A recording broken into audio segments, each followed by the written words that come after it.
Hello students, welcome to L N Digital. जैसा कि आप जानते हैं तेजस सीरीज चल रही है। पार्ट 1 आ चुका था और आज आपका पार्ट 2 में स्वागत है। मुझे पूरी उम्मीद है ये सीरीज़ आपके लिए बहुत फ़ायदेमंद प्रूव हो रही होगी। आपको बहुत कुछ सीखने को मिल रहा होगा। एडवांस फ्लेवर यानी एडवांस की तरफ कूच करने की जो आपकी सक्सेस की जो ये जर्नी है, इसमें बहुत हेल्प कर रही होगी। इसमें आपको एडवांस की तरफ चलने में काफ़ी मदद मिल रही होगी। जो भी क्वेश्चंस हैं उनके कॉन्सेप्चुअल क्लैरिटी आ रही होगी, आपको फील आ रहा होगा कि हाँ एडवांस इस तरीके से पूछता है और ये जो कॉन्सेप्ट मिक्स होकर के चल रहे हैं इससे बड़ा ही मज़ेदार और इंटरेस्टिंग आपके लिए बन रहा होगा पढ़ना। ठीक है, तो चलिए आइए आज की शुरुआत करते हैं पार्ट 2 की। आज भी बढ़िया इंटरेस्टिंग क्वेश्चन है, मिक्स क्वेश्चन है। You will definitely gain the confidence. ठीक है, तो आइए देखते हैं बच्चों आज का क्वेश्चन। पहला क्वेश्चन देखते हैं।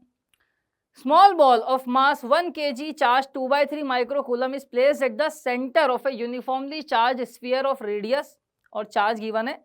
तो ये एक स्फीयर दिया है नॉन कंडक्टिंग, ध्यान दीजिएगा, घूम रहा है अभी ओमेगा से। देखते हैं इसमें आएगा narrow smooth groove is made in the sphere from centre to the surface as shown in the figure. ध्यान दें, ग्रूव का मतलब एक गैप बना दिया है इसके अंदर। Sphere is made to rotate about its vertical diameter at a constant rate of 1/2 pi revolution per second. इसके अबाउट इसको रोटेट कर रहे हैं, ध्यान दीजिएगा। Find the speed with respect to ground. ध्यान दीजिएगा बच्चों, विद रेस्पेक्ट टू ग्राउंड इसको हम मार्क करते हैं, है ना, ये इंपॉर्टेंट चीज है। With which the ball slides out from the groove, neglect any magnetic force. ठीक है, तो बच्चों देखिए, हम जानते हैं सर्कुलर मोशन में भी हमने पढ़ा, जब भी ग्रूव वाले क्वेश्चन आएंगे तो हम उस ऑब्जेक्ट की फ्रेम में चले जाएंगे, यहां से हम सेंट्रीफ्यूगल लगा करके फिर हम सॉल्व करेंगे। अब एक्चुअली स्पीड कहां पूछी, विद रेस्पेक्ट टू ग्राउंड, तो फिर ग्राउंड में हम बाद में सॉल्व कर लेंगे, पहले एक बार with respect to the object find कर लें। ठीक है, तो देखिए इसके अंदर अगर हम देखें इसको कैसे अप्रोच करेंगे। पार्टिकल यहाँ पर था और जैसे जैसे पार्टिकल आगे बढ़ता जाएगा, है ना, इस पर सेंट्रीफ्यूगल फोर्स चेंज होता जाएगा।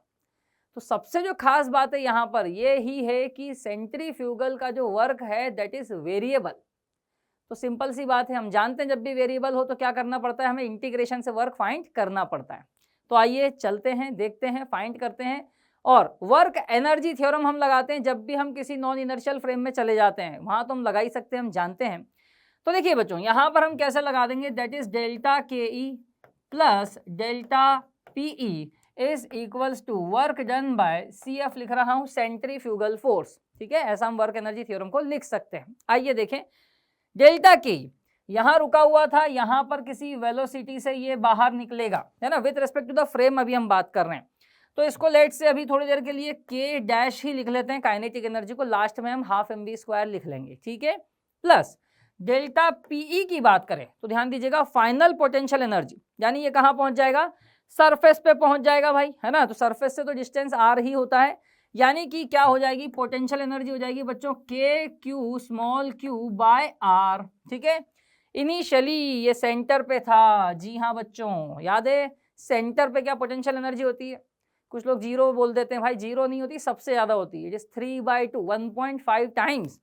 यहाँ पर जो पोटेंशियल एनर्जी देखिए, चार्ज वार्ज सब पॉजिटिव है तो आपको एनर्जी पॉजिटिव लेनी है, बस हम यहाँ रख रहे हैं फाइनल माइनस इनिशियल। तो ये आ जाएगा बच्चों 3/2 के क्यू बाय आर। ठीक है, will be equal to work done by centrifugal. तो बच्चों क्या करना पड़ता है, इंटीग्रेशन है, एक्स के डिस्टेंस पर हमको एक एलिमेंट मानना पड़ेगा dx लेंथ का, है ना। dx नहीं, यहाँ पर तो क्या है, चार्ज पार्टिकल ही चल रहा है, तो ठीक है भाई dx छोड़ दो, पर x डिस्टेंस पे सेंट्रीफ्यूगल तो हम लिख ही लेंगे। क्या आएगा, देखिए क्या होता है, m मास है उस पर सेंट्रीफ्यूगल फोर्स, तो टोटल मिला लें क्या हो जाएगा, m मास का भाई पार्टिकल चल रहा है, रॉड होती तो हम एलिमेंट मानते हैं, अदरवाइज हम ये पार्टिकल को ही चलाते हैं।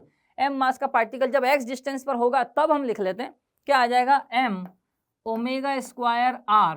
ठीक है, ये तो फोर्स आ गया बच्चों, स्मॉल डिस्प्लेसमेंट dx के लिए चलाएं तो ये रहा, और कहां से कहां लेके जा रहे हैं, 0 से r तक। ठीक है, बड़ा इंटरेस्टिंग क्वेश्चन है, ध्यान दीजिएगा, बड़ा मजा आने वाला है। तो यहां पर बच्चों इसे सॉल्व करें तो देखिए ये आएगा अपने पास k डैश, यहां से इक्वल कर लेते हैं, उधर ले जाते हैं, 1 - 3/2 माइनस हाफ, उधर पहुंचेगा हाफ, यानी कि half K Q small q by r, है ना, प्लस चलिए इसे इंटीग्रेट कर लेते हैं। तो ये आ जाएगा बच्चों अपने पास m ओमेगा², x का इंटीग्रेशन x²/2, r पुट करेंगे तो ये आ जाएगा बच्चों r²/2। ठीक है, यहाँ तक सभी को क्लियर है। तो हमें चाहिए स्पीड है ना। तो चलिए और आगे बढ़ाते हैं इसको। तो यहाँ पर एक बार तो चलो वैल्यू ही रख देते हैं। के को मैं यहीं लिख रहा हूँ आपके सामने हाफ एम v1 का स्क्वायर। v1 एक्चुअली इस फ्रेम में वेलोसिटी है, जब ये इस फ्रेम में बाहर निकल रहा होगा v1 इसके रेस्पेक्ट में, हम ऐसा मान लेते हैं, ठीक है। चलिए तो सॉल्व कर देते हैं। देखें यहाँ पर तो ये आ जाएगा बच्चों हाफ, मास कितना दिया है पार्टिकल का, मास इस 1 kg, और ये हमने रख दिया है v का स्क्वायर, ठीक है, विल बी इक्वल टू, यहाँ पे हम वैल्यू रख देते हैं, ध्यान देना, हाफ k की वैल्यू रख दी बच्चों, ये आ गया 9 इंटू 10 की पावर 9, दोनों के चार्ज रख दिए जाए, एक माइक्रो है एक मिली है ना, तो ये आ जाएगा 2/3 मल्टीप्लाइड बाय 1/3 और 10 की पावर बच्चों -9 आ जाएगी, है ना, 6 यहाँ से 3 यहाँ से 9, k हो गया, q हो गया, r रेडियस कितना दिया भाई, रेडियस इज 1 मीटर, तो इसको हम रख देते हैं बच्चों 1।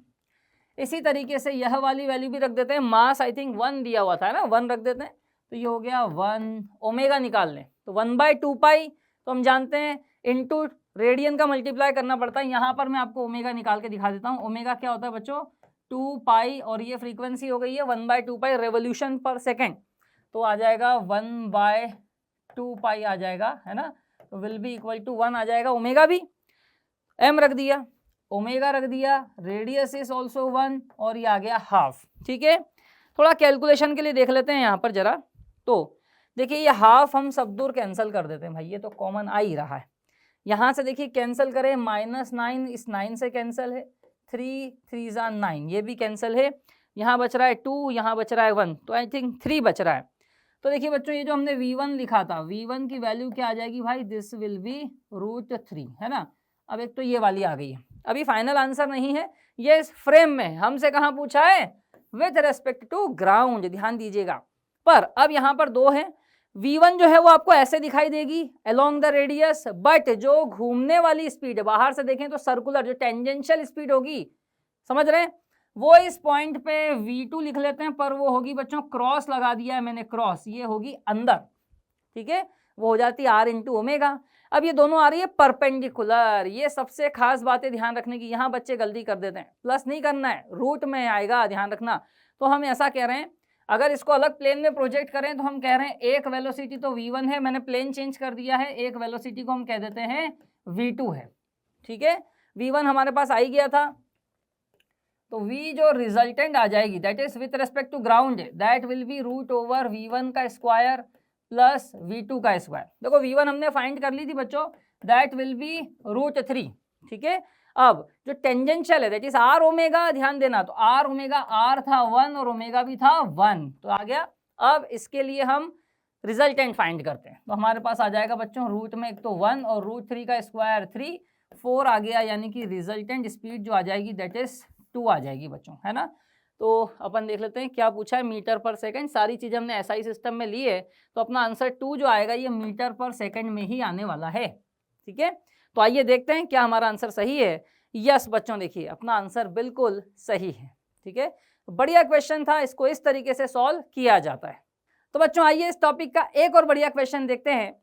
देखिए क्वेश्चन ऐसा है, स्प्रिंग है ना, इस पूरे क्वेश्चन का क्रक्स बता देता हूँ। स्प्रिंग है, ब्लॉक है, उसको चार्ज दिया है और हमने इलेक्ट्रिक फील्ड भी लगा रखी है, ठीक है। अब by means of vertical spring oscillating SHM and carries a charge Q, there also exist uniform electric field, consider 4 different cases, ध्यान से समझना, 4 डिफरेंट केस दिए हमको। इलेक्ट्रिक फील्ड एक बार नहीं लगी है, 0 है। केस 1 mg/q है डाउनवर्ड डायरेक्शन में, केस 2 में mg/q है ऊपर, और केस 3 हो गया, केस 3 में mg/q ऊपर और 2 mg, ध्यान दीजिएगा यहाँ पर ये डबल है भाई, डबल है, 2 mg/q downward in case 4, downward है, ज्यादा है बच्चों, फील आ रहा होगा। स्पीड, इसमें खास बात बोली, ध्यान रखिएगा, ये बहुत काम आने वाली है। Speed at mean position is same in all the cases, सभी पे मीन पोजीशन जो होगी उनकी स्पीड कैसी है, सेम है, ठीक है। ये बहुत काम आने वाला है फैक्ट। चलिए अब हमसे जो पूछा है करेक्ट अल्टरनेटिव्स, देखिए बच्चों हम जानते हैं SHM में भी हमने पढ़ा है कि अगर स्प्रिंग ब्लॉक सिस्टम पर एक एक्सटर्नल फोर्स शुरू से लास्ट तक लगता ही रहे तो टाइम पीरियड पे कोई फर्क नहीं पड़ता है, यानी कि T जो आता है that will be 2 pi √m/k आता है, ध्यान रखना, ठीक है, सेम आता है। यानी कि सभी के लिए देखा जाए तो टाइम पीरियड सेम होगा, कोई फर्क नहीं पड़ेगा। मास और के अगर सेम है, फील्ड की वैल्यू कुछ भी हो शुरू से लास्ट तक अगर एक्सटर्नल फील्ड होती है उसका कोई फर्क नहीं पड़ता है। यानी कि टाइम पीरियड चारों केसेस का कैसा रहेगा, सेम रहेगा। तो देख लेते हैं एक बार, time period of oscillation are equal in case 1 and 3, तो बिल्कुल होगा, हम तो कह रहे हैं सारे ही केस का होगा। फिर amplitude of displacement are same in case 2 and case 3। चलिए ध्यान दें, एम्पलीट्यूड की बात करते हैं। देखिए यहां से चलेंगे, हम जानते हैं कि भाई वी मैक्स मीन पर जो स्पीड आ जाएगी दैट विल बी बच्चों ए ओमेगा, है ना। अब हम ये जानते हैं, इन्होंने कहा है मीन पोजीशन की स्पीड यानी वी मैक्स ये सभी के लिए सेम है। हम जानते हैं कि ओमेगा सभी का सेम है, तो बच्चों एम्पलीट्यूड भी सबका सेम होना ही पड़ेगा। यानी कि क्या दिया, amplitude of displacement are same in case 2 and case 3, बिल्कुल होगा ही होगा, इसको तो हमें बोलना ही पड़ेगा, ये वाली लाइन साफ साफ बता रही है। ठीक है, और आगे चलते हैं। मैक्सिमम इलोंगेशन यानी increment in length from natural length is maximum in case 4, बिल्कुल ऑब्वियस सी बात है। बाकी सबके कंपैरिजन में इलेक्ट्रिक फील्ड बहुत ज्यादा है, ये ज्यादा नीचे तक लेकर जाएगी, हमें साफ साफ दिख ही रहा है। ये ऑप्शन भी बिल्कुल ऑब्वियस है, क्लियरली आ जाएगा। डी की बात करें बच्चों, तो time period of oscillation are equal in case 2 and case 4, yes बिल्कुल साफ साफ बात है, क्योंकि हमने कहा है टाइम पीरियड सभी केसेस का बराबर होगा, कोई इफेक्ट नहीं होता है एक्सटर्नल फोर्स का। तो यह ऑप्शन भी अपने लिए बच्चों यहाँ पर सही बोला जाएगा। ठीक है, तो चारों ऑप्शन देखा जाए तो यहाँ पर क्लियर बिल्कुल सही से सही हो रहे हैं। आइए देखते हैं क्या यही आंसर था इसका, यस। तो ठीक है बच्चों, तो इस तरीके से ये क्वेश्चन भी सॉल्व होता है, हमें कुछ बारीकियों का ध्यान रखना है। तो बच्चों इस टॉपिक का एक और बढ़िया क्वेश्चन देखते हैं। देखिए क्वेश्चन क्या कह रहा है, spherical shell of radius r carries a uniformly distributed charge Q shell hollow sphere, the electric forces arising cause the expansion of the shell. ठीक है, शेल का एक्सपेंशन हो रहा है, ध्यान दें। The mechanical stress in the shell is, ठीक है, तो स्ट्रेस की बात की, ध्यान देना, मैकेनिकल स्ट्रेस। तो ये जो होता है स्फीयर है, क्यू का चार्ज लेट से हमने यहाँ पर माना है। ठीक है, तो बच्चों ध्यान देना, अब इसमें क्या होता है, सारे फोर्सेस बाहर की ओर रिपल्शन दे रहे होते हैं। तो जब आपसे पूछा है कि एक्सपेंशन क्रिएट करना चाहता है, मैकेनिकल स्ट्रेस की बात हो रही, तो बच्चों ये सारे इस टाइप के क्वेश्चन कुछ भी आए, ये रिलेट होते हैं सीधे सीधे इलेक्ट्रिकल प्रेशर से। ठीक है, घबराने की कोई जरूरत नहीं। सर स्ट्रेस पूछ लिया, क्या पूछा भाई, स्ट्रेस जो है वो क्या है, एक प्रकार का इक्विवेलेंट टू प्रेशर ही होता है, न्यूमेरिकली इक्वल होता है, ध्यान रखें। तो हम अगर उसकी वैल्यू निकाल लेते हैं तो मैग्नीट्यूड तो सेम होगा ही होगा। तो बस ये क्वेश्चन एक आसान क्वेश्चन में कन्वर्ट हो जाएगा, इलेक्ट्रिकल प्रेशर का क्वेश्चन समझ लीजिए अब आप इसे। ठीक है, तो ये जो हम स्ट्रेस की बात कर रहे हैं, STR स्ट्रेस बोल देता हूं मैं, that will be equal to electrical pressure. ठीक है, और ये हम जानते हैं कितना होता है, that will be equal to भाई sigma square upon 2 times epsilon naught, this will be the stress. ठीक है, तो प्रेशर होता ही है, इसको अलग रख दिया। अब देखो इसमें हमें क्यू दिया हुआ है, तो हमें सिग्मा को हटा के उसमें लाना पड़ेगा क्यू में। हम जानते हैं भाई सिग्मा क्या होता है, क्यू अपॉन 4 पाई और आर स्क्वायर, है ना, चार्ज पर यूनिट एरिया। आइए पुट करते हैं वैल्यू, तो ये अपने पास आ जाएगा, देखिए सिग्मा का स्क्वायर यानी ये आ जाएगा बच्चों क्यू का स्क्वायर अपॉन 2 है ही हमारे पास, और इसका भी स्क्वायर कर रहे हैं, 2 एप्सिलॉन नॉट रख देते हैं ना। अब इसका स्क्वायर करके रख देते हैं बच्चों, 4 4 जाए आ जाएगा 16 पाई का स्क्वायर और आर की पावर 4। ठीक है, बस सिंपल कैलकुलेशन हो जाएगा, क्यू का स्क्वायर अपॉन ये आ जाएगा 32 पाई का स्क्वायर एप्सिलॉन नॉट आर की पावर 4। बिल्कुल एक आसान क्वेश्चन फील आ रहा होगा अब आपको ये। ठीक है, लैंग्वेज पढ़ते हैं डर लगता है स्ट्रेस क्या पूछ लिया है, ऐसा कुछ नहीं है। इलेक्ट्रिकल प्रेशर हमने बहुत अच्छे से पढ़ा है, वही पूछा और कुछ भी नहीं पूछा है बच्चों। ठीक है, तो आइए मैच करते हैं 32, तो ये 32 इसी में दिख रहा है, देख लेते हैं सारे ऑप्शन आ रहे हैं, यस बच्चों। ठीक है, तो ये ए ऑप्शन अपना सही होगा इसके अंदर। ठीक है, आइए देखते हैं क्या हमारा आंसर सही है, यस बच्चों अपना आंसर बिल्कुल सही है। आइए बच्चों एक और बढ़िया क्वेश्चन देखते हैं इसी चैप्टर का, इसी टॉपिक का। 2 कंडक्टिंग स्फेरिकल शेल है, रेडियई आर है और 2r है। ठीक है भाई, ध्यान रखना, 2 शेल बोला है साफ साफ, होलो स्फीयर है। ठीक है, दोनों को चार्ज दिया Q और 2Q, जैसा हमें फिगर में दिखाई दे रहा है। Inner shell is provided with a switch which can ground the inner shell as shown, switch is initially open, ध्यान देना स्विच कैसा इनिशियली ओपन बोला है। ठीक है, and energy stored in the system is U1। ठीक है, इसी सिचुएशन में हमें U1 लिखना है। After the switch is closed energy stored in the system is found to be U2, तो फाइंड U1 बाय U2। तो बच्चों पोटेंशियल एनर्जी, इंटरेक्शन एनर्जी का एक बढ़िया क्वेश्चन है, ध्यान दीजिएगा, है ना। इसे सॉल्व करते हैं, तो पहली सिचुएशन की बात करें, है ना, इनिशियली, तो before the switch is closed, इसी सिचुएशन में U1 बोला है, तो उसको हम फाइंड करते हैं, ध्यान दीजिएगा। तो U1 बच्चों कैसे निकालते हैं, देखिए दोनों की अपनी अपनी सेल्फ एनर्जी आएगी और फिर एक इंटरेक्शनल एनर्जी आएगी, ध्यान रखना, ठीक है। तो दोनों की पहले सेल्फ एनर्जी लिख लेते हैं। इसकी एनर्जी लिखें तो बच्चों सेल्फ एनर्जी का फॉर्मूला शेल के लिए होता है KQ²/2R, है ना, हम ये जानते ही हैं। होलो के लिए होता है KQ²/2R, सॉलिड के लिए होता है 3/5 KQ²/R, है ना। तो ये ध्यान हमें रखना है। तो यहाँ पर आते हैं, बड़ा वाला जो शेल है इसके लिए रख लें K इंटू क्या है इसका चार्ज, तो 2Q²/2 इंटू इसका रेडियस भी 2R है, तो भाई ये हो जाएगा, है प्लस। अब देखो बच्चों इंटरेक्शन के लिए इस पूरे के कारण अंदर इस पे पोटेंशियल निकाल लें मल्टीप्लाई बाय इट्स चार्ज, ठीक है। तो ये अपनी इंटरेक्शनल एनर्जी आ जाती है। तो इस पूरे के कारण पोटेंशियल एनर्जी इंटू इसका चार्ज, तो चार्ज तो ये रहा, पोटेंशियल इंटू चार्ज, है ना। तो पोटेंशियल क्या होगा इसके कारण निकाल लें, तो अंदर वही होती वैल्यू जो उसके सरफेस पे होती है। तो इसके कारण क्या आ जाएगा बच्चों, K इंटू 2Q, है ना, KQ/R, R का मतलब हो गया बच्चों 2R, ठीक है, रेडियस 2R है इसका। इसे थोड़ा सॉल्व कर लिया जाए, चलिए देखते हैं। तो ये आ जाएगा अपने पास KQ²/R, ये सब में कॉमन निकाल लेते हैं अपन तो, ठीक है। तो है ना, अब देखो क्या बचेगा, यहाँ से बच जाएगा अपने पास हाफ, है ना। यहाँ से क्या बच गया, देखिए ये 4 है, ये भी 4 है, ये तो कट गया, तो ये बचा 1 प्लस यहाँ से क्या, ये भी कट गया, तो ये बचा है 1, है ना। तो यहाँ देख पा रहे हैं 5/2 आ रहा है ना, 2 + हाफ 5/2। तो U1 तो आ गया बच्चों अपना 5/2 KQ²/R, तो दिस इज U1, है ना।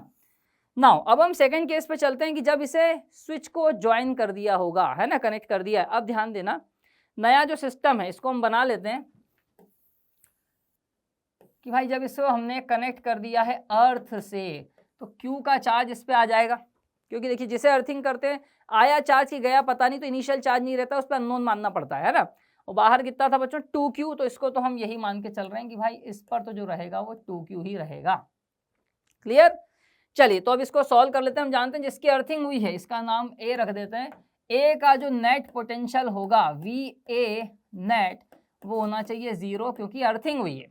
तो रख देते हैं वैल्यू, इसके खुद के कारण क्या आ जाएगा बच्चों, तो KQ/R, इसके कारण आ जाएगा अपने पास K इंटू 2Q और डिवाइडेड बाय 2R, ठीक है, ये आ गया। तो यहाँ से अगर हम देखें इसे सॉल्व करें तो बच्चों Q की वैल्यू मुझे साफ साफ 2 से 2 कटा दिखाई दे रही है, दैट इज माइनस का Q। अरे बात समझ में आ रही है, ठीक है। बस अब फाइनल एनर्जी को भी इसी तरीके से लिख लेते हैं। आइए तो फाइनल एनर्जी U2 की बात करें, दोनों की सेल्फ एनर्जी यानी कि K इंटू Q²/R, Q की वैल्यू भी हम कैपिटल Q ही रख देंगे, है ना। तो ये हो जाएगा, अपन ऐसा करते हैं रखते हुए ही चलते हैं, तो बार बार मेहनत नहीं करनी पड़ेगी, है ना, इसको हम वैसे ही रख देते हैं। तो KQ²/R आई गया अपने पास में, ठीक है, प्लस बड़ा वाला जो शेल है इसकी खुद की ले लें एनर्जी, तो ये भी आ जाएगा K इंटू 2Q, अच्छा KQ²/2R होती है, क्या है ये शेल है, यस शेल का फॉर्मूला ध्यान रखना गलती ना हो जाए। तो K into 2Q²/2 into R, और इसका रेडियस हमने देखा ही था 2R था भाई, है ना, प्लस यह वैल्यू और इसके कारण पोटेंशियल, क्योंकि माइनस का चार्ज ध्यान रखना, तो बच्चों यहाँ पर आएगा नेगेटिव का Q, है ना, और इसके खुद के कारण यहाँ पोटेंशियल आ जाएगा K इंटू 2Q/2R। अरे क्लियर है सभी को, चलिए आइए तो देखते हैं यहाँ पर सॉल्व कर लें। अगेन हम KQ²/R को बाहर ले लें, यहाँ से आएगा बच्चों हाफ, प्लस यहाँ से आ जाएगा फिर से 1, और यहाँ से देखें तो फिर से यहाँ से आ जाएगा बच्चों फिर से -1 आ जाएगा। तो यहाँ से अगर हम देखें तो अपने पास सिर्फ और सिर्फ हाफ बच रहा है, तो KQ²/2R, this will B U2, ठीक है। अब हमसे पूछा था बच्चों देयरफॉर U1/U2, है ना। तो U1 कितना था, देखिए KQ²/R, यहाँ भी KQ²/R, अब यहाँ 1/2 है और यहाँ 5/2 है।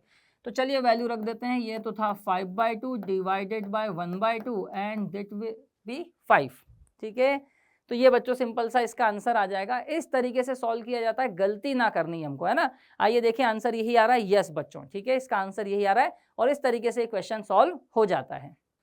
आइए बच्चों एक बहुत अच्छा क्वेश्चन जो है इस चैप्टर पे देखते हैं। देखिए क्वेश्चन क्या कह रहा है, N electric field E0 I cap plus E0 J cap exist in a space, find the flux through a triangular loop with vertices at, ये आपको दिए हैं, ठीक है। अब मेरी बात ध्यान से समझें, ऐसे क्वेश्चन से डरने के बजाय सबसे पहले हम एक ना क्यूबॉइड या क्यूब बना करके देखें, है ना। जैसे ए वगैरह दिया है केवल, तो इसकी तरीका ये रहता है इसका कि केवल क्यूब बना के देखो ये कैसे ऑर्गेनाइज हो रहा है, ठीक है।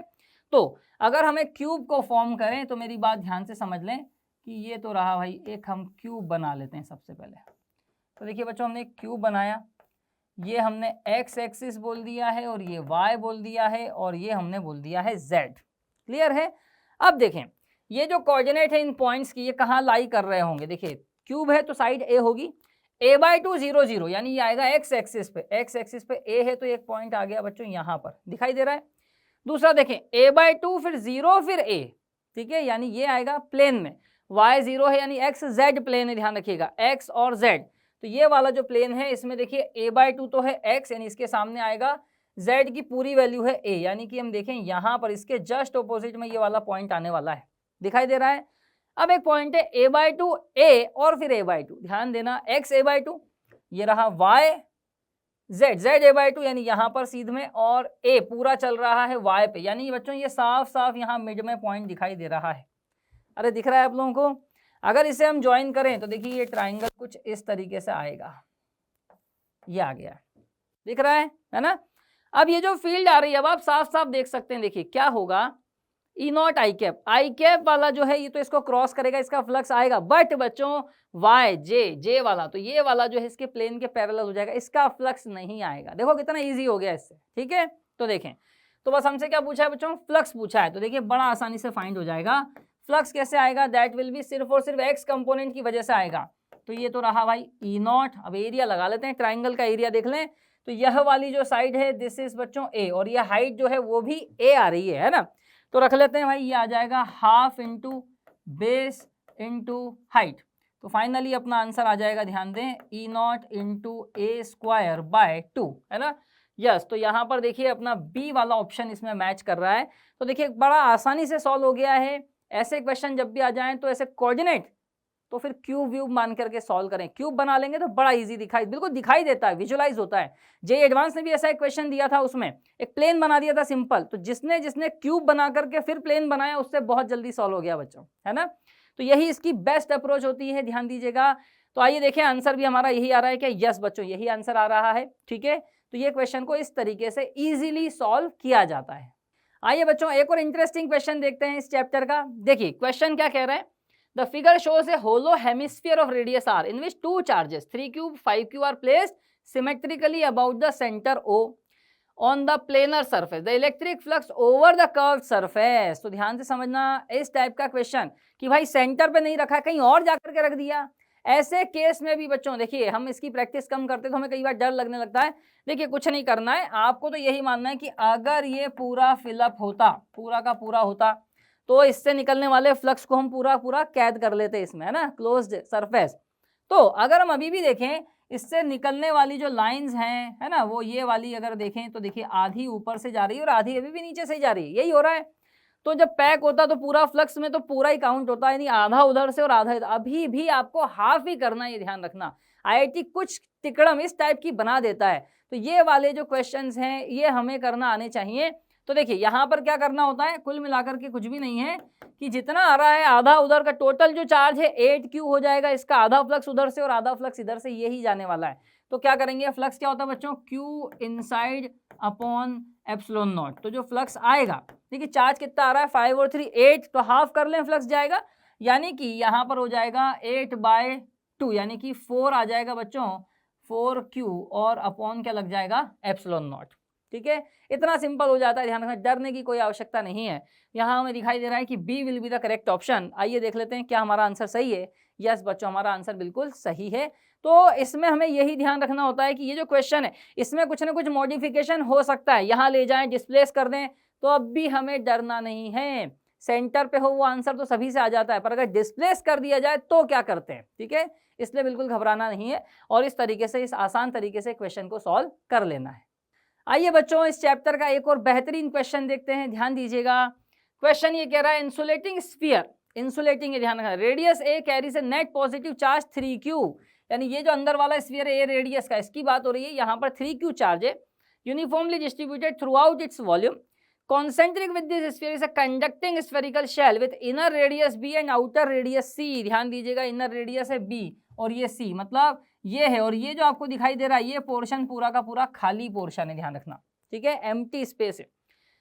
And having a net charge minus Q, तो टोटल चार्ज उस पे बाहर पे माइनस क्यू हो ही गया है बच्चों, as shown in the figure. Electric field varies with distance R from the centre S, तो देखिए अब इस टाइप की चीजों में हमसे ग्राफ पूछा जाता है ना। देखें हम, देखिए एक एक करके थोड़ा सा डिराइव कर लेते हैं इसको। ए है ना, चलिए बी है और सी है। चलिए तो देखें, अगर हम अलग अलग रीजन की बात करें, पहला हम देख रहे हैं region R is greater than less than, पहले इनसाइड फाइंड कर लें बच्चों। चलिए तो पहले इनसाइड ही फाइंड कर लेते हैं भाई, ठीक है ना। तो यहाँ हमने इसको इनसाइड सिलेक्ट कर ले, let's say are less than ए के लिए फाइंड करते हैं, मतलब inside the inner solid sphere, ठीक है ना। यहाँ पर देखें तो क्या करना है भाई, गॉस थ्योरम से चलते हैं हम तो हर जगह, ध्यान रखना हमने यहाँ पर एक जो है क्लोज लूप माना होगा, इसके अंदर जो चार्ज है हमें उससे मतलब है, तो यहाँ पर हम गॉस थ्योरम से लिखेंगे तो आ जाएगा close integral E dot D A will be equal to Q enclosed upon epsilon naught, है ना।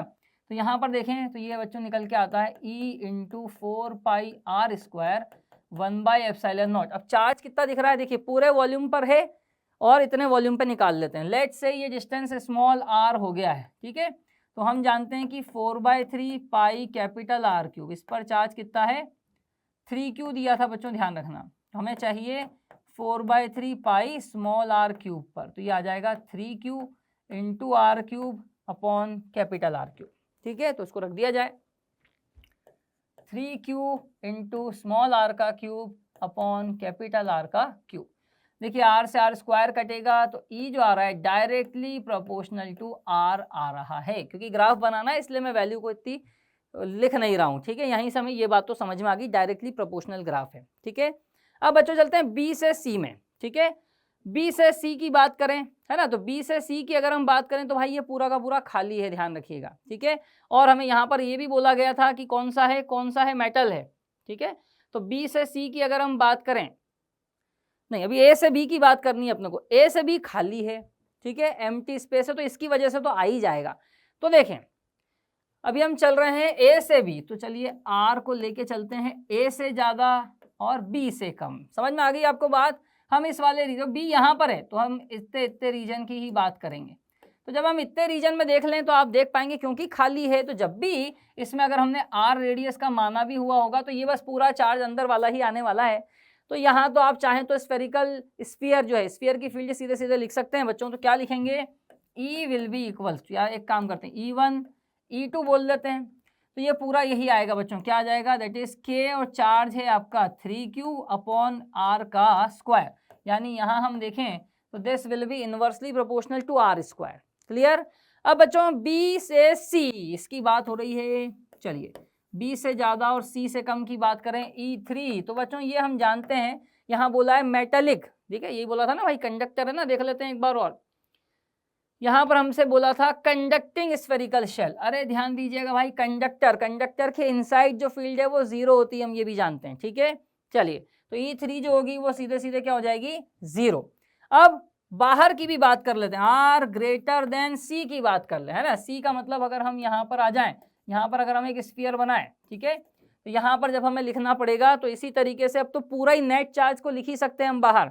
तो यहाँ पर जो E4 बोल देते हैं इसको, गॉसियन सरफेस, गॉस थ्योरम लगाएं, बढ़िया क्वेश्चन है गॉस थ्योरम, ध्यान दें काफी हेल्प करती है हमें सॉल्व करने के लिए। तो टोटल चार्ज पर अब की बार 3q में से माइनस q हुआ तो 2q आ जाएगा, तो क्या बनेगा बच्चों k into 2q by distance का स्क्वायर, यानी देखा जाए तो ये है भी इनवर्सली प्रोपोर्शनल टू r² है। यानी हमारे पास अब क्या क्या चीजें आ गई, directly proportional to r, inversely proportional to r², 0 और फिर से इनवर्सली प्रोपोर्शनल टू r², ठीक है, सारे रीजन कवर हो गए। आइए देखते हैं ग्राफ को मैच करते हैं। डायरेक्टली प्रोपोर्शनल टू r, तो ये फर्स्ट पार्ट तो सभी में आ रहा है भाई, सेकंड में इनवर्सली जा रहा है b तक, तो ये और ये b, ये तो पूरा 0 तक चला गया, 0 तो नहीं होना है ना, फील्ड 0 नहीं होगी। तो 0 की बात करें, यहाँ ही तक ही चला गया है, नहीं तो यहाँ देखें ये तो बच्चों कुछ चेंज ही नहीं हो रहा, तो यहाँ तो गलती हो गया, क्योंकि हम जानते हैं बीच में 0 आने वाला है। अब यहाँ पे आ गया, यहाँ भी देखो इनवर्सली और 0 आ रहा है। अब यहाँ पर बात होती है A B और D, A C और D के अंदर। C के बाद अगर हम देखें तो लास्ट में हमने देखा था इनवर्सली होता है, तो ये ग्राफ गलत हो गया। तो एक तो हमारा ये रॉन्ग हो गया है, कि ये भी रॉन्ग हो गया है। इनवर्सली में नीचे आ रहा है, ये भी गलत हो गया है बच्चों, यहाँ भी नहीं जाना चाहिए। जो है बिल्कुल सीधे सीधे, अभी तो जीरो आया ही नहीं है वैल्यू, है ना, जीरो 2 बार आएगी, यहाँ कुछ नहीं दिया, मतलब ये वैल्यू यहाँ पर है जीरो, तो ये होगा।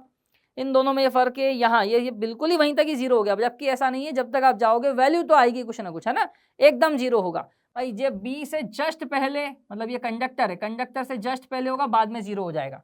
तो ये एक टाइप का ग्राफ है। तो मोस्ट अप्रोप्रिएट जो ग्राफ लग रहा है वो ए वाला लग रहा है हमको, ठीक है। तो आइए देखते हैं क्या हमारा आंसर सही है। यस बच्चों, अपना आंसर बिल्कुल सही है।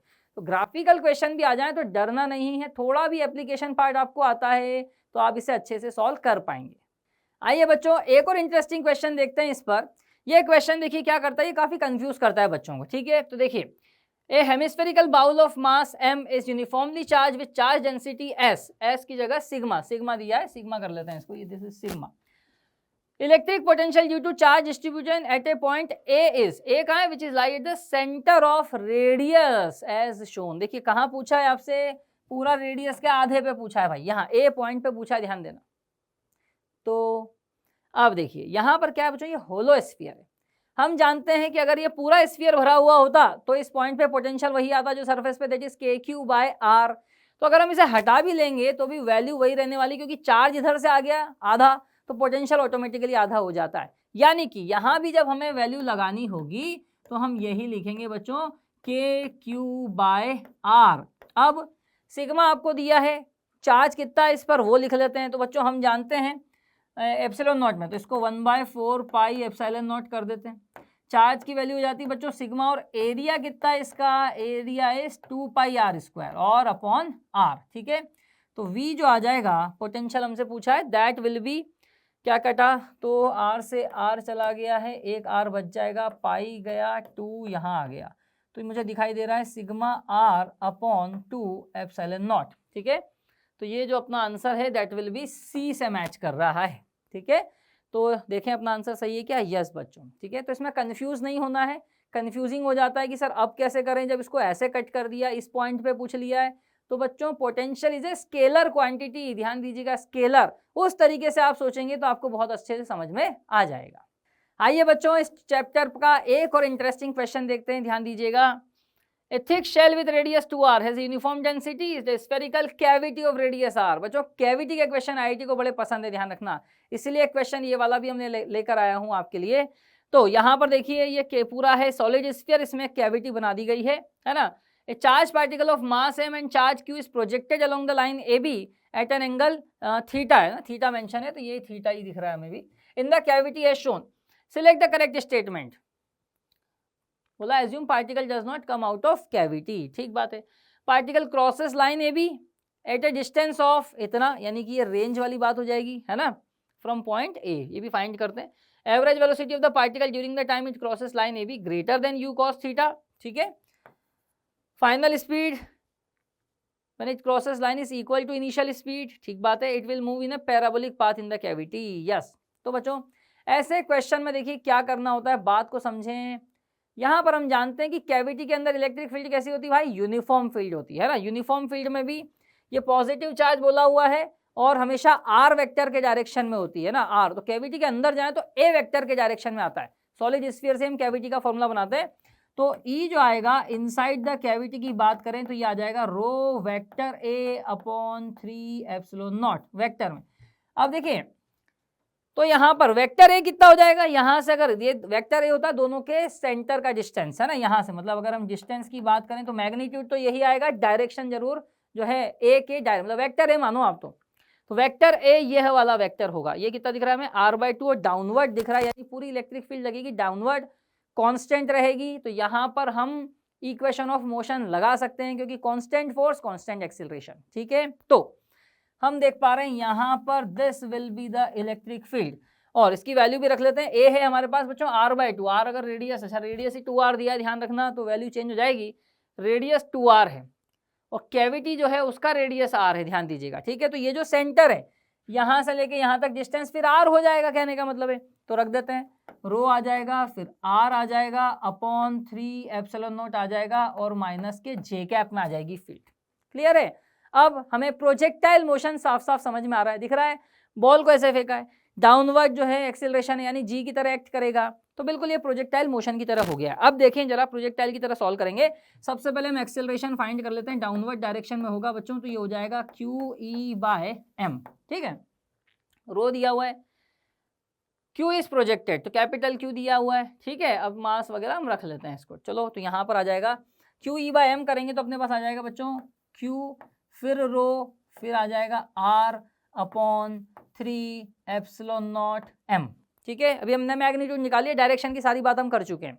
तो आइए देखते हैं, इसके बाद हम चलते हैं प्रोजेक्टाइल मोशन लगाने। तो वो पहला ऑप्शन ही यही कह रहा है, ए बी, यानी कहाँ टकराएगा, यानी जहां भी गिरेगा ना, लेट से इस वाली लाइन को यहाँ क्रॉस करा, तो हमें वही बस रेंज निकालनी कहने का मतलब है। ठीक है, तो बड़ा आसान है, आइए देखते हैं। रेंज के लिए क्या करना है, रेंज होता है बच्चों U² sin 2θ/g। जी को यहाँ हम G' बोल देते हैं, या ए जो अपना एक्सेलरेशन आएगा उसी की वैल्यू हमें रखनी है यहाँ पर, है ना।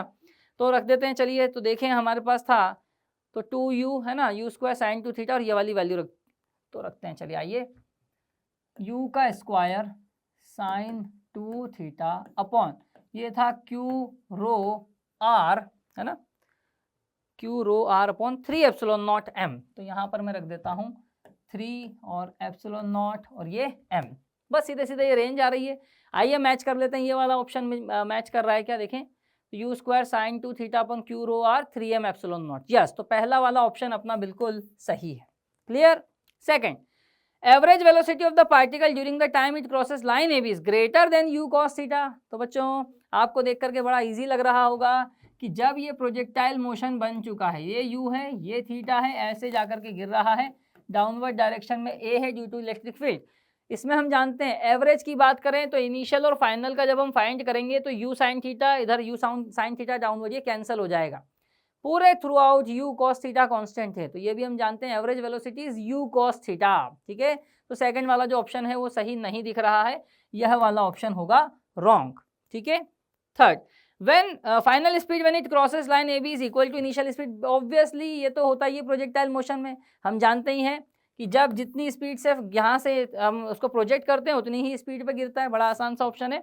It will move in a parabolic path in the cavity. Obvious है, क्योंकि प्रोजेक्टाइल मोशन बन जाएगा, हमने देख लिया, प्रूव कर दिया कि प्रोजेक्टाइल है, तो प्रोजेक्टाइल मतलब पैराबोला की तरह चलने वाला है नॉर्मल सिचुएशन से। ठीक है, तो इसका आंसर अगर हम देखें तो A, C और D है। आइए देखते हैं क्या इसका आंसर A, बिल्कुल, तो अपना आंसर पूरी तरीके से सही है बच्चों। तो कैविटी का भी क्वेश्चन आ जाए तो देखिए कितना बढ़िया तरीके से सॉल्व हो जाता है। आइए बच्चों इस चैप्टर का एक इंटरेस्टिंग क्वेश्चन देखते हैं। JEE भी यहाँ पर क्वेश्चन बना चुका है, और यहाँ पर हमें क्या बारीकियां हैं वो ध्यान देना, यहाँ बच्चे गलती काफ़ी करते हैं। ठीक है, तो आइए देखते हैं इस क्वेश्चन को। तो diagram show some equipotential lines. ध्यान दीजिएगा क्या हमें दिया हुआ है, equipotential lines in the region of an electric field. Graph, अब इस देखिए क्या ऑप्शन है, graph which show the magnitude of electric field strength along the line XY। इस लाइन पे अगर हम चलें तो यहाँ पर अगर हम देखें तो हमें यहाँ पर ये बताना है कि भाई कैसे इलेक्ट्रिक फील्ड वेरी कर रही होगी। ठीक बात है, और ये दोनों दिए हैं तो दोनों इनमें से एक सही होगा, है ना। चलो आओ देखते हैं, एक एक करके ऑप्शन समझ लेते हैं इसमें। देखिए बच्चों यहाँ पर इक्विपोटेंशियल सरफेस, इसको सॉल्व करने का ये तरीका होता है भाई, हम जानते हैं डेल्टा V क्या होता है बच्चों, E/D होता है। ठीक है भाई, तो देखिए कैसे पता करेंगे। तो जब तक ये है कांस्टेंट चलेगी इलेक्ट्रिक फील्ड, क्योंकि इसका इक्विपोटेंशियल सरफेस है, और डिक्रीज होती चली जा रही है और बिल्कुल बराबर बराबर है, तो कोई दिक्कत नहीं। पर जैसे जैसे हम दूर जा रहे हैं, हम ये देख पा रहे हैं कि सेपरेशन सब में देखो आप 10 10 10 का आ रहा है, पर जैसे जैसे हम दूर जा रहे हैं सेपरेशन की वैल्यू बढ़ती जा रही है। तो अगर हम डेल्टा V देखें, अगर D इंक्रीज हो रहा है तो E की वैल्यू डिक्रीज होगी भाई। अरे डेल्टा V सेम रखना है अपने को, तो D इंक्रीज हुआ तो E की वैल्यू को कम होना पड़ेगा। यानी अगर हम इन दोनों ग्राफ के अंदर देखें तो ये A वाला ऑप्शन बिल्कुल सही होगा। ध्यान रखना, पहले कांस्टेंट फिर डिक्रीज होना चाहिए, इंक्रीज नहीं होना चाहिए। ठीक है, इलेक्ट्रिक फील्ड डिक्रीज होगी नाउ, तो B वाला गलत हो ही जाएगा बच्चों। अब हम बात करते हैं C और D की। If an electron is release from rest from point X, then its velocity increases and its acceleration first remains constant and then decreases। तो देखिए भाई हम क्या कह रहे हैं, यहाँ पर पहले क्या हो रहा है, देखिए कांस्टेंट है ना, इलेक्ट्रिक फील्ड कांस्टेंट, यानी एक्सेलरेशन कांस्टेंट है, फिर एक्सेलरेशन डिक्रीज हो जाएगा। तो पहले आ रहा है एक्सेलरेशन कांस्टेंट, फिर एक्सेलरेशन विल डिक्रीज। तो देख लेते हैं, इलेक्ट्रॉन है तो पहले जब एक्सेलरेशन कांस्टेंट है तो स्पीड को यानी वेलोसिटी को इंक्रीज करेगा। ठीक है, फोर्स लगता है इलेक्ट्रिक फील्ड के ऑपोजिट डायरेक्शन में, पर जिधर भी लगेगा इलेक्ट्रॉन भले उल्टा भागेगा पर इंक्रीज तो होगी ना speed. And its acceleration first remains constant and then decreases. तो यही बात हमने बोल दी है, तो यस ये वाला ऑप्शन बिल्कुल सही लग रहा है। ठीक है बच्चों, इस ऑप्शन को भी चेक कर लेते हैं। Electrons release from rest then its velocity increases and its acceleration first remain constant and then increases. तो ये गलत हो गया भाई, हमने बोला decreases. This option is wrong option. ठीक है, तो इसके अंदर अगर हम देखें तो देखिए बड़ा ही एक बढ़िया सिंपल सा तरीका है, हमें delta V equal to E into D से इसको सोचना होगा, ये ध्यान रखना है ना। तो यही कंफ्यूजन हो जाता है जब भी ग्राफिकल क्वेश्चन आता है, बच्चे सोचते हैं यार ये क्या आ गया, मतलब इसको कैसे करने वाला है। तो ये ध्यान रखें, ऐसे केसेस में डिफरेंस से चला जाता है। ठीक है, तो इस बिल्कुल इजी तरीके से हम इसका आंसर दे सकते हैं। आइए आंसर भी मैच करते हैं, क्या हमारा यही आंसर आ रहा है? यस बच्चों, ए और सी ही अपने ऑप्शन है। देखिए हमने यही लगाया हुआ है यहाँ पर, A and C will be the correct answer. ठीक है बच्चों, तो इस तरीके से क्वेश्चन को सॉल्व किया जाता है। आइए बच्चों इस टॉपिक का एक बढ़िया बेहतरीन क्वेश्चन देखते हैं। ठीक है, ट्विस्टिंग आपको बढ़िया से मिलेगी, तो क्या क्या सोच सकते हैं इसके अंदर, कैसे क्वेश्चन बन सकते हैं, उसी का आनंद हम ले रहे हैं। आइए देखें, 3 identical small electric dipoles are arranged parallel to each other. देखिए पैरेलल रखा हुआ है at separation A as shown in the figure. ये डायपोल है भाई, दिखाई दे रहे हैं आपको, माइनस से प्लस। अरे ये वाला जो है इसको मैं थोड़ी देर के लिए ऐसा बना लेता हूँ। This will be the direction of dipole. The total interaction energy is you. Now one of the end dipole is gradually reverse. इसको उल्टा कर देंगे, मतलब सेकंड सिचुएशन में ऐसा बना लेता हूँ, ये ऐसे रहेगा, ये ऐसे रहेगा और ये वाला ऐसे हो जाएगा।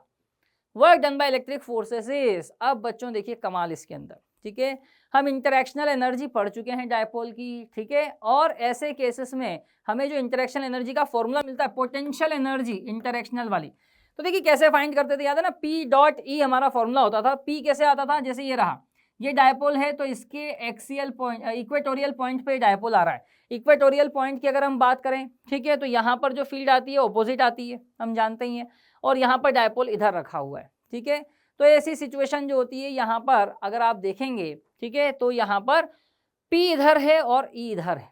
ठीक है भाई, तो यहाँ पर हमारी पोटेंशियल एनर्जी निकल के आती है और माइनस पी डॉट ई होता है तो ये प्लस की आ जाएगी, ध्यान रखना।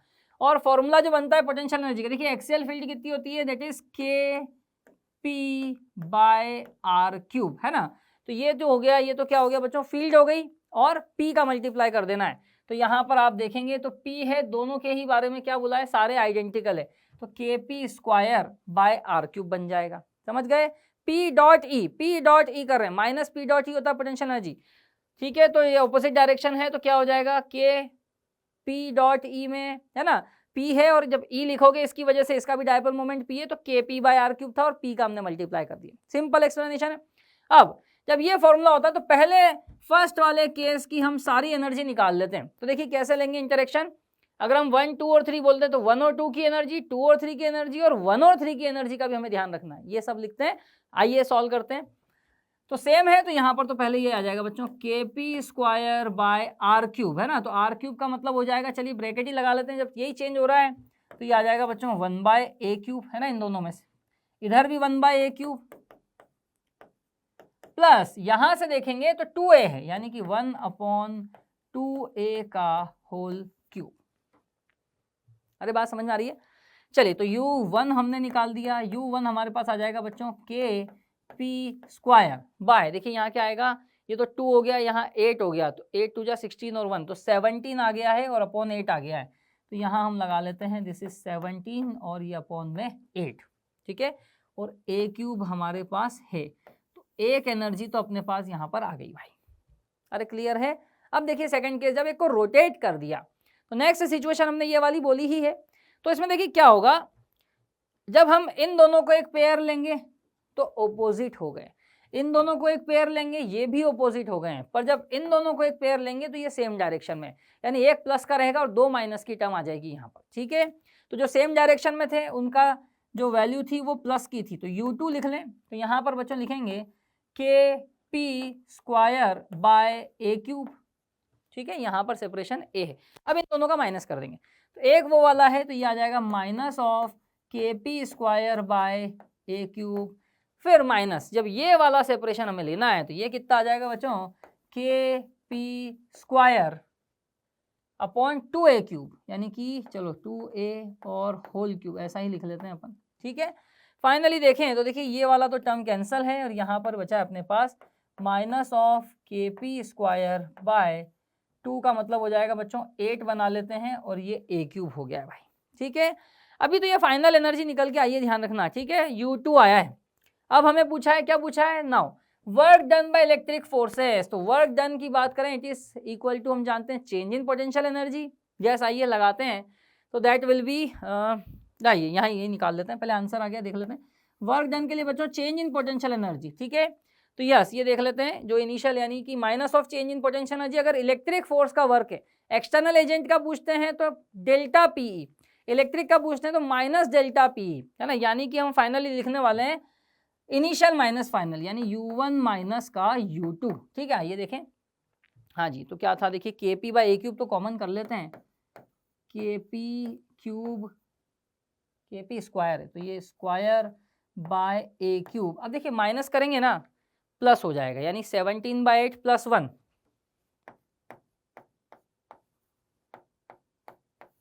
तो आप यहाँ देख पाएंगे बच्चों, दैट इज 18/8 आ रहा है यहाँ पे ना, प्लस 1 नहीं, 1/8 है ना, ये 8 तो दोनों में, हाँ, तो मतलब 18/8 आ गया, ठीक बात है। तो यहाँ पर हम इसको कैसा लिख दें, KP square by A cube, और यहाँ लगेगा बच्चों 18/8, ठीक है। यस, तो देखें, अगर U की बात करें, U कौन सा बोला है, टोटल इंटरैक्शन एनर्जी U, तो इसके टर्म्स में अगर हमें लाना है, ठीक है, तो इसको बना लेते हैं। तो देखिए बाय 8 तक की टर्म तो आ रही है, 17 को एक्स्ट्रा लेकर के आना पड़ेगा, तो हम यहाँ पर एक 17 मल्टीप्लाई करें, 17 को डिवाइड भी कर दें, तो 17 ऊपर ले गए हम, तो बचेगा 18/17, यानी साफ साफ मुझे दिख रहा है 18/17 U लिख दें इसको, है ना, यही तो U बोला था। तो देखें तो बच्चों एक ही ऑप्शन मुझे दिख रहा है, that is D will be the correct answer, ठीक है। सिंपल कैलकुलेशन, देखते हैं अपना आंसर मैच कर रहा है, यस, तो D will be the answer. इस तरीके से क्वेश्चन को सॉल्व किया जाता है। आइए बच्चों, इसी पर एक और इंटरेस्टिंग क्वेश्चन देखते हैं। देखिए इस क्वेश्चन में ऐसा है, point negative charge minus Q, यहाँ एक पॉइंट चार्ज रख दिया और एक डायपोल को देखिए किसी थीटा एंगल पर रख दिया है, are with dipole moment as shown in the figure. The x component of the force acting on the charge minus q, x component की बात की, ध्यान से समझना। तो है वैसे इजी क्वेश्चन, सिंपल सा है, डरने की जरूरत नहीं है इसमें, हमें सिर्फ डायपोल के कंपोनेंट करना सीखना है। अगर आपने ये कर लिया तो ये बहुत इजी हो जाता है, ध्यान देना। अगर हम देखें बच्चों, डायपोल का यही डायरेक्शन होगा माइनस से प्लस, तो हमें इसके दो कंपोनेंट बनाने पड़ेंगे, ये एक कंपोनेंट है और एक इधर है, थीटा है, यह वाला हो जाएगा भाई P cos थीटा, और यह वाला कंपोनेंट हो जाएगा बच्चों P साइन थीटा है। ये बात तो सबको समझ में आ ही रही होगी। अब देखिए हम ये भी जानते हैं, अगर डायपोल है तो ये इसके इक्वेटोरियल पॉइंट पर है, इक्वेटोरियल पॉइंट पे जो फोर्स यानी फील्ड आती है ऑपोजिट एंटी पैरेलल, तो यानी कहाँ लगाएंगे, यह वाली जो फील्ड है इसको बोल देते हैं E1, ठीक है, E2 बोल देते हैं, चलिए let's say this is E2। अब इसके कारण जो फील्ड आती है डायपोल के एक्सिस पर जो फील्ड आती है वो सेम डायरेक्शन यानी वेक्टर P के पैरेलल होती है, यानी कि यहाँ जो फील्ड लिखेंगे वो इस डायरेक्शन में आ जाएगी, उसे हम E1 बोल दे रहे हैं। क्लियर है, तो बस यही लग जाएगा और हम बिल्कुल आसानी से फोर्स निकाल लेंगे। तो जब हमें वेक्टर F चाहिएगा, ध्यान दीजिएगा, देखो हम ये जानते हैं इलेक्ट्रिक इधर फोर्स है और चार्ज माइनस का है, तो फोर्स लगेगा ऑपोजिट डायरेक्शन में, यानी फोर्स जो आ रहा है वो इस डायरेक्शन में आ रहा है, यानी कि माइनस आई कैप में अपना आंसर होगा। अब क्या लिखें, फोर्स आ जाएगा बच्चों Q इंटू E1, ठीक है, और डायरेक्शन आ जाएगा माइनस का आई कैप, ठीक है। E1 की वैल्यू देखिए कौन से डायपोल की वजह से हमने कहा है, सिर्फ और सिर्फ ये P cos थीटा। यस, तो लिख लेते हैं, एक्सियल पोजीशन पे हम जानते हैं क्या होता है, 2kP cos theta by r cube, r दिया ही हुआ है तो अपन r क्यूब लगा लेते हैं, और ये q का मल्टीप्लाई, और ये आ जाएगा बच्चों अपने पास माइनस आई, तो this will B vector F, ठीक है। आइए मैच करते हैं, कौन सा अपना आंसर होना चाहिए, दो तो प्लस आई है, यहाँ देख लेते हैं भाई, 2 तो इसी में आ रहा है, 2kP q by r cube cos theta i cap, minus लग गया है, यस। तो बच्चों C अपना एक सिंपल सा आंसर बन जाएगा, ठीक है। तो डायपोल के कभी भी ओरिएंटेशन वगैरह कुछ भी आ जाए तो डरना नहीं है, बहुत इजीली कंपोनेंट कर लो, उससे बहुत इजीली सॉल्व हो जाता है। तो इस क्वेश्चन को इस तरीके से सॉल्व किया जाता है। आइए बच्चों इस पर एक और शानदार क्वेश्चन देखते हैं। देखिए क्वेश्चन क्या कह रहा है, figure shows A ball having a charge Q fixed at a point A.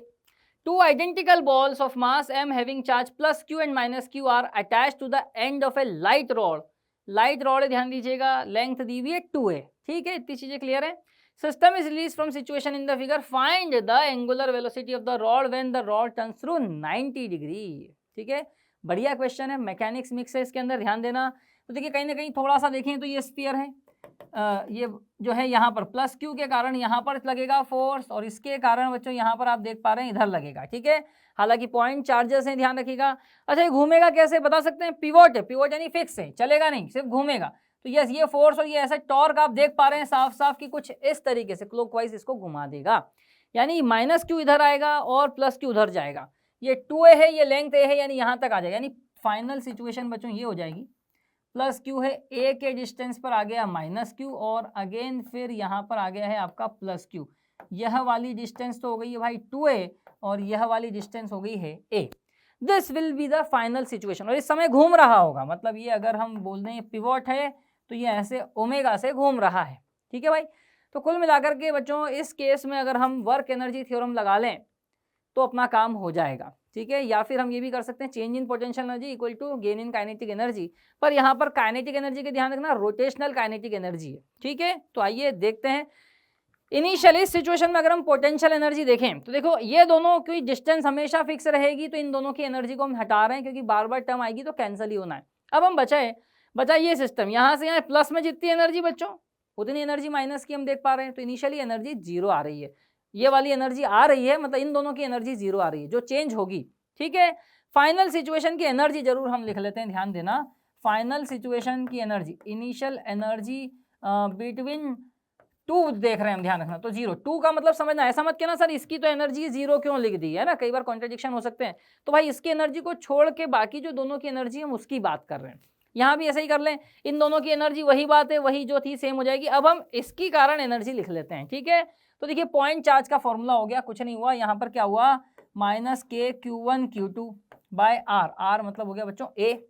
ठीक है, अब इन दोनों प्लस प्लस में भी देख लेते हैं एनर्जी, तो ये आ जाएगी बच्चों K Q1 Q2 by R, R मतलब सेपरेशन हो गया 2a और a, तो दिस इज 3a। अरे बात समझ में आ रही है? तो अगर हम देखें चेंज इन पोटेंशियल एनर्जी कितना आ जाएगा बच्चों, तो यहाँ, अच्छा यहीं से सॉल्व हो सकता है वैसे ये, तो 1 माइनस 1/3 आ जाएगा 2/3, तो ये आ जाएगा minus of 2/3 K Q square by ए। अब ये जो चेंज आएगा ये है रोटेशनल काइनेटिक एनर्जी के बराबर होगा, इनिशियली रुका हुआ था, बाद में हाँ ध्यान रखिएगा रोटेशनल काइनेटिक एनर्जी को हाफ आई ओमेगा स्क्वायर लिखा जाएगा, तो मैं लिख रहा हूँ यहाँ पर, therefore half I omega square will be equals to, ये भी आपका जो भी है ना, that is 2/3 K Q square bye 3, तो आई गया तो ए आ जाएगा। ठीक है भाई, अब आई रखते हैं, देखो दोनों कितने डिस्टेंस पर है ए, यानी टोटल 2a है, तो ये ए और ए पे रहेंगे, तो इसका सिस्टम का आई लिख देते हैं, तो ये आ जाएगा बच्चों हाफ इंटू एक मास है m और वो a के डिस्टेंस पर है, और 2 मास हैं तो 2 टाइम्स कर दिया अपन ने, समझ गए। तो यहाँ पर आ गया है भाई ओमेगा का square will be equal to 2/3 K Q square by ए। ठीक है, के की वैल्यू रखनी पड़ेगी क्योंकि पूरा एक्सपेंशन मांग रहा है सिस्टम, तो यहाँ से इसको हम पहले कट कर देते हैं। हमें क्या चाहिए, हमें ओमेगा चाहिए, तो बाकी टर्म्स को यहाँ भेज देते हैं, तो अपने पास जो देखिए ओमेगा आ जाएगा बच्चों, इधर ले जाएं तो ये पूरा रूट में आ जाएगा, है ना। के को भी अगर हम लिख दें, ठीक है, एक बार मैं यहीं लिख देता हूँ, तो मैं यहाँ लिख दूंगा 2 है, 3 है, क्यू स्क्वायर है, और ये होता है 4 पाई एप्सिलॉन नॉट ए। ठीक है, तो क्या कि एक बार तो 2 यहीं कट जाएगा, यहाँ कोई नंबर नहीं बच रहा, यहाँ से देखें तो 2 बार चलेगा, यानी 3 2 जा 6 एक नंबर बचेगा, और ऊपर जो बच रहा है दैट इज क्यू, तो क्यू स्क्वायर अपॉन 6 आ गया बच्चों। ठीक है, अब ये लिख देते हैं बाकी टर्म, पाई एप्सिलॉन नॉट, अच्छा ए उधर जाएगा तो क्यूब बनेगा, और एम है, एम हो गया, और ये हो गया है ए क्यूब। ठीक है, this will be the omega, simple तरीके से अपना ओमेगा आ गया है। देखें तो यहाँ पर बच्चों 6 वाला एक ही ऑप्शन है, तो देख लेते हैं पूरा मैच कर रहा है क्या, epsilon naught M A cube Q square, तो रूट से बाहर आ गया, बिल्कुल सही फॉर्मेट में आया है, तो C will be the correct answer. ठीक है, आइए देखते हैं क्या हमारा आंसर सही है। यस बच्चों, अपना आंसर बिल्कुल सही है। तो डायपोल के ट्विस्टिंग के क्वेश्चन भी मैकेनिक्स में मिल करके आते हैं, तो एक ब्यूटीफुल क्वेश्चन था, इसे प्रैक्टिस करें। इस टाइप के क्वेश्चन को कहीं भी कहना चाहिए मिक्स किया जाता है, कॉन्सेप्ट को मॉडिफाई कर लिया जाता है, तो ये क्वेश्चन हमें आने चाहिए अच्छे से। ठीक है, तो ये क्वेश्चन को बच्चों इस तरीके से सॉल्व किया जाता है। आइए बच्चों इसी चैप्टर पर एक और इंटरेस्टिंग क्वेश्चन देखते हैं, ध्यान दीजिए। देखिए प्लेट्स लगी हुई हैं, चार्जेस दिए हुए हैं, द मिडिल टू, इसमें क्या ट्विस्ट है, क्या बोला है, middle two are then connected through a conducting wire. अब कनेक्ट कर दिया, charge that will flow through the wire is an Q, तो जो फ्लो हो रहा है वो चार्ज बताना है, ठीक है। तो लेट से हम मानते हैं स्मॉल क्यू का चार्ज फ्लो होता है। हमने क्या किया, देखिए इसको जब हम ज्वाइन कर देंगे और लेट से हमने माना है कि क्यू का चार्ज फ्लो करके इधर चला गया, लेट से ये रहा, तो क्या कर लें, इस पर 3q प्लस क्यू कर दो भाई, और इस पर क्या कर दोगे, इसमें से माइनस क्यू कर दो, ठीक है। अगेन अब हम जानते हैं किसी भी पॉइंट पर, लेट से यहीं पर ही ले लेते हैं फील्ड, तो पी पॉइंट पे अगर हम बात करें तो फील्ड जो होगी वो टोटल क्या होगी, जीरो। ये जो चार्जेस है इनकी फील्ड इधर और इनकी फील्ड अपोजिट डायरेक्शन में लगाते हैं तो इसको जीरो कर देते हैं। तो अपने पास क्या आएगा बच्चों, q upon 2a epsilon not right में, प्लस इसके कारण आ जाएगा 2q minus Q upon 2a epsilon not, ये दोनों राइट में है, जीरो आना है उस पॉइंट पे, तो लेफ्ट वालों के लिए उधर ले जाकर के इक्वल कर देते हैं। यहाँ से आ जाएगा बच्चों माइनस का 3q plus Q upon 2a epsilon not, और इधर है आपका माइनस का 4q, है ना, minus 4q upon 2a epsilon not. Clear है। तो आइए देख लेते हैं, सॉल्व कर लेते हैं। तो ये टर्म तो सब में ही कैंसिल हो जाती है भाई, यहाँ से बचेगा q, है ना, प्लस 2q, तो 3q कर दें, माइनस का q बचा इक्वल टू, यहाँ माइनस 3 माइनस 4, तो यहाँ बच गया माइनस का 7q और बच गया प्लस का q। q उधर भेजें, 7q इधर भेजते हैं, तो हो जाएगा 2q will be equals to 10 times capital Q, यानी जो चार्ज फ्लो हो रहा है वो आ रहा है बच्चों अपने पास 5 टाइम्स Q, ठीक है। तो घबराना नहीं है, कुछ भी चेंज नहीं, ज़्यादा नहीं करना, सिंपल मान लो कि Q फ्लो हो गया है और बाकी सब कुछ वैसे ही लिख लो, ठीक है। तो यहाँ अगर हम देखें एन क्यू यानी 5q, एन की वैल्यू जो अपनी हो जाएगी, तो कंपेयरिंग विद क्वेश्चन एन की वैल्यू आएगी 5। आइए देखते हैं क्या हमारा आंसर सही है। यस बच्चों, अपना आंसर बिल्कुल सही है, ठीक है। तो बिल्कुल आसानी से इस तरीके के क्वेश्चन को सॉल्व किया जा सकता है। तो आइए बच्चों देखते हैं इस चैप्टर का एक और बढ़िया क्वेश्चन। देखिए क्वेश्चन ग्राफिकल है, ग्राफिकल क्वेश्चन थोड़ा सा ध्यान से सॉल्व करना पड़ता है। देखिए the graph shows the potential energy of an electric dipole that oscillates between plus minus 60 degree. ध्यान दीजिएगा ना, 60 डिग्री डायपोल ऐसे रोटेट करता है ना। What is dipoles kinetic energy in माइक्रोजूल when it is aligned with the field. Field से align हो तो काइनेटिक एनर्जी पूछी है, ठीक है। तो देखिए ग्राफ से अगर हम देखें तो देखिए हमें क्या समझ में आ रहा है, ये अब माइनस 180 है, यहाँ पर प्लस 180 है, यहाँ पर जो एनर्जी दिखाई दे रही है, अब देखिए 0 डिग्री पर हमें एनर्जी दिखाई दे रही है, ठीक है। तो थोड़ा सा हमें ध्यान रखना है, इन्होंने कहा माइनस 60 से प्लस 60, तो देखिए हम ये मानेंगे कि जो डायपोल है ना, तो ये फील्ड के अंदर जो हमने डायपोल रखा, तो ये डायपोल कुछ पहले 60 डिग्री पर है, यहाँ से इधर के 60 डिग्री तक ये ऑसिलेट कर रहा है, यानी कि 60 डिग्री पर इसके पास काइनेटिक एनर्जी जीरो है, जो भी है वो पोटेंशियल एनर्जी है। तो यहाँ से यहाँ तक अगर हम आए तो वर्क एनर्जी थ्योरम अगर हम लगाएं तो work done by electric field जो होगा that will be equal to change in kinetic energy, और काइनेटिक एनर्जी यहाँ पर आ जाएगी, है ना। तो हम अगर एनर्जी कंजर्वेशन देखें तो पोटेंशियल और काइनेटिक ऐसा कर लें, तो यहाँ पर हमें पोटेंशियल एनर्जी पता है, ठीक है भाई। तो एक बात ध्यान से समझेंगे कि यहाँ पर जो वर्क डन होगा, वर्क डन विल भी वही होगा जो इसकी पोटेंशियल एनर्जी होगी, यानी कि ये आ जाएगा बच्चों माइनस ऑफ पीई, और 60 से लेकर आना पड़ेगा, यानी अभी तो इसके पास 60 डिग्री पर है, तो ये पोटेंशियल एनर्जी इसकी होगी, यही वर्क डन होगा इसके पास।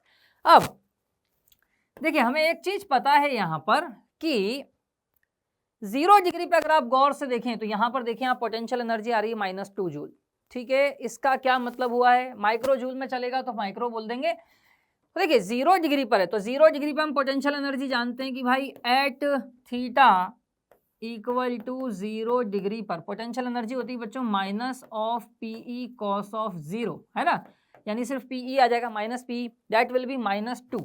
तो ध्यान से समझिएगा कि यहाँ पर जो P और E की वैल्यू है ये आ जाएगी अपने पास 2। तो अगर हम पुट कर दें work done is change in kinetic energy के इक्वल, तो हमारे पास आ जाएगा बच्चों कि K minus 0 will be equals to PE into cos 60, cos 60 को हमने रख दिया हाफ, ठीक है। इस तरीके से ये सॉल्व होता है।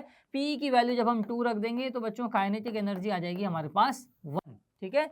तो आइए देखते हैं, यस, तो देखिए ये अपना आंसर आ रहा है, 1 विल बी द आंसर। पर ग्राफ से कैसे सॉल्व करना पड़ता है थोड़ा सा हमें ध्यान रखना है, ग्राफ को रीड करना आना चाहिए, कहाँ क्या वैल्यू गिवन है, ठीक है। तो इस तरीके के क्वेश्चन को ऐसे सॉल्व किया जाता है। तो आइए बच्चों इस टॉपिक पर एक और बढ़िया क्वेश्चन देखते हैं। ए charge q is uniformly distributed on the surface of a disk of radius r a circular hole of radius r/2 is punched taking one of the radii as the diameter, ठीक है, diameter of the hole. Calculate the potential due to remaining portion of the disc at the centre of the disc, ठीक है। तो ध्यान से समझिएगा, देखिए ये डिस्क है बच्चों, और यहाँ पर क्या किया, यहाँ पर सेंटर लेते हुए, है ना, ये सी सेंटर बोल देते हैं, एक यहाँ की डिस्क कैविटी वाला पोर्शन है, सिंपल सी बात है, डिस्क है, डिस्क में कैविटी बना दी है, ठीक है। पर अभी यहाँ पर अपनी एक फेमस लाल बुक है, रेड बुक, उसकी जो है बच्चों एक फॉर्मूला चलता है, उसके अंदर क्वेश्चन चलता है, उसका कॉन्सेप्ट यहाँ पर यूज हुआ है, पोटेंशियल एट द एज, यानी कि सरफेस जो है, सरफेस पे भी एज ऑफ ए डिस्क यहाँ पर काम आया है। क्योंकि ये जो पॉइंट है, देखिए बड़ी डिस्क के लिए तो सेंटर है, पर ये जो आपने स्मॉल डिस्क मानी है कैविटी वाली, उसके लिए एज पर आ गया है, ठीक है। तो देखिए सेंटर पे, डिस्क के सेंटर पर जो पोटेंशियल होता है वो हम जानते हैं बच्चों, ये होता है sigma r upon 2 epsilon naught, है ना। And potential at the edge की बात करें बच्चों, तो ये भी हम जानते हैं भाई, ये होता है sigma r upon pi epsilon not, ठीक है। तो उस जो बुक की मैं बात कर रहा हूँ, वहाँ के एक कॉन्सेप्ट है जिसपे डिस्क के एज पे निकालते हैं, that formula I am using, और इस पर भी बच्चों क्वेश्चन बने हुए हैं, ध्यान रखिएगा। तो बहुत फ्रीक्वेंटली काम आता है, इसलिए हम बच्चों को बोलते हैं कि याद ही करके रखिए, ठीक है। तो आइए लगा देते हैं। तो यहाँ पर अगर हम देखें, चार्ज क्यू यूनिफॉर्मली डिस्ट्रीब्यूटेड है, और फिर यहाँ पर होल कर दिया यहाँ पे, ठीक है ना। तो मेरी बात ध्यान से समझ लें कि वी सेंटर पे अगर हम बात करें, ठीक है, तो अपने पास आ जाएगा, देखिए sigma r upon 2 epsilon not, ये तो बड़ी डिस्क के कारण सेंटर पे आ गया है, माइनस इसके कारण कर देते हैं, इसका रेडियस जो हो जाएगा बच्चों आप जानते हैं r/2 हो जाएगा, है ना। तो यहाँ पर हम लिख देंगे sigma into r/2 upon pi epsilon not, ठीक है।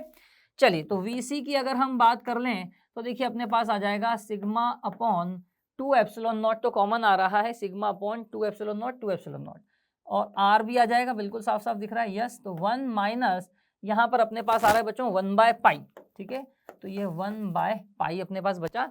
अब ठीक है, तो यहाँ पर हमें गिवन है चार्ज, चार्ज दिया है, सिग्मा नहीं दिया है, तो चार्ज सिग्मा की वैल्यू पुट कर देते हैं, तो सिग्मा हो जाएगा बच्चों Q upon pi R square. तो जैसे ही हमने यहाँ पर वैल्यू रखी VC, तो सिग्मा R को मैंने रख दिया बच्चों Q/पाई R, तो यहाँ बन जाएगा, अच्छा सिग्मा R, हाँ Q/पाई R, तो ये बच जाएगा बच्चों Q upon 2 pi epsilon naught R 1 minus 1/पाई, है ना। Q upon pi R square हमने इसको रख दिया है, R से R कटेगा तो 2 है पाई एप्सिलॉन नॉट R, ठीक है, यस। तो बच्चों इस तरीके से देखिए ये कैविटी वाला क्वेश्चन सॉल्व होता है। आइए देखें क्या यही आंसर हमारा आ रहा है। यस बच्चों, देखिए यही अपना आंसर मैच कर रहा है, ठीक है।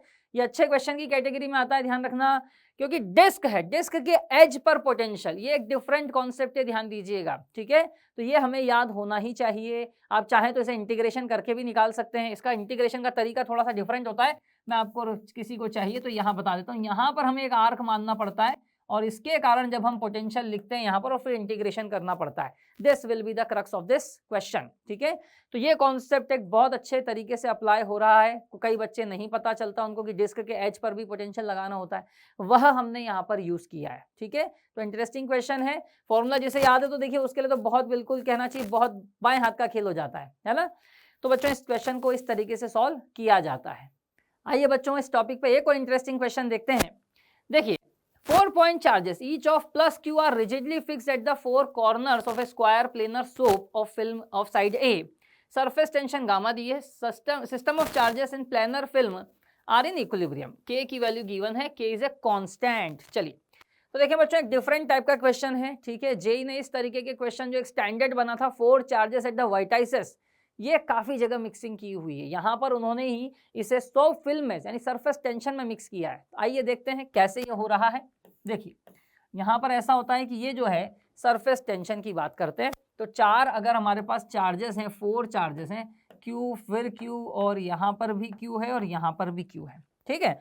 तो अगर हम यह देखें कि देखिए यहाँ पर इस वाले चार्ज पे देखो, इन सब के कारण एक रिजल्टेंट फोर्स इस तरफ आता है ना। ये रिजल्टेंट फोर्स भी हमें पता है, देखिए कैसे होता है, इन दोनों की वजह से जो फोर्स लगता है वो √2 और इसकी वजह से डायरेक्ट, यानी ये जो F रिजल्टेंट है इसको तो मैं लिख ही देता हूँ सबसे पहले कि आएगा F √2, यानी कि आ जाएगा KQ square by A square, है ना, A इसकी साइड है, और इनटू आ जाएगा √2 प्लस इसकी वजह से आता है K Q square by A root 2 का स्क्वायर। ठीक है बच्चों, अब देखिए हम ये देखना चाहते हैं, ये जो फिल्म है इस फिल्म पर जो फोर्सेस लगेंगे, देखिए इस पर भी फोर्स लगेगा, यही एफ रिजल्टेंट, और ये स्क्वायर है, तो आप देख पाएंगे कि यहाँ पर जो फोर्स हो जाएगा ये एफ रिजल्टेंट कॉस 45 हो जाएगा। सिमिलरली यह वाला भी एफ रिजल्टेंट कॉस 45 हो जाएगा, और यहाँ से बच्चों सरफेस टेंशन इनटू ए को ये बैलेंस करेंगे। ठीक है, अब क्या बोला है यहाँ पर, स्क्वायर प्लेनर सोप फिल्म, तो हम ये भी जानते हैं कि दोनों साइड होता है तो हमें 2 टाइम्स लगाना पड़ता है, ये भी ध्यान रखिएगा, है ना, 2TA लगाएंगे हम।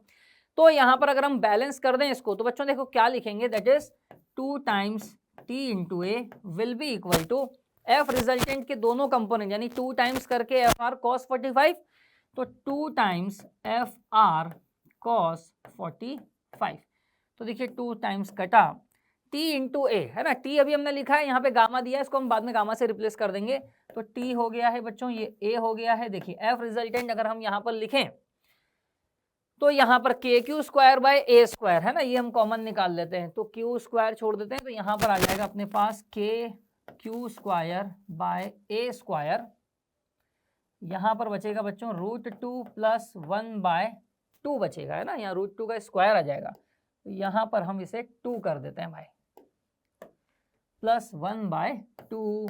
अरे ठीक है, यस, तो आप देखें कुछ इस प्रकार से आ गया है, गामा की भी बात की है और ए की बात की है, ए निकालना है तो देखो यहाँ लाते हैं, तो बच्चों a क्यूब हो जाता है, दैट विल बी के, अच्छा क्यू स्क्वायर को ऐसे ही रखना है, तो यहाँ पर आ जाएगा अपना √2 + 1/√2। ठीक है, अब जो बचा है वो बचेगा यहाँ पर अपने पास क्यू का स्क्वायर, और यहाँ पर आ जाएगा टेंशन को अपन गामा लिख रहे हैं, T can be written as gamma. ठीक है, क्योंकि यहाँ गिवन है, तो देखिए कहीं ना कहीं इस फॉर्मेट में आ रहा है, ए की वैल्यू के और क्यू स्क्वायर और सबकी पावर 1/n, तो साफ साफ दिखाई दे रहा है, जो 3 दिख रहा है यानी कि ए आ जाएगा। देखिए इस पूरे को अपन एक नया कांस्टेंट के डैश मान लेते हैं, और बच जाएगा क्यू स्क्वायर बाय गामा और पूरे की पावर 1/3। ठीक है, ये जो था इसकी पावर 1/3 लगा के फिर हमने नया कांस्टेंट माना है, तो अगर बच्चों सीधे सीधे अगर हम कंपेयर कर दें तो देखिए पावर 1/3 यानी n जो दिख रहा है यहाँ से हमें दिखाई दे रहा है, दैट इज 3। ठीक है, तो आइए देखते हैं, यस बच्चों यही अपना आंसर भी है।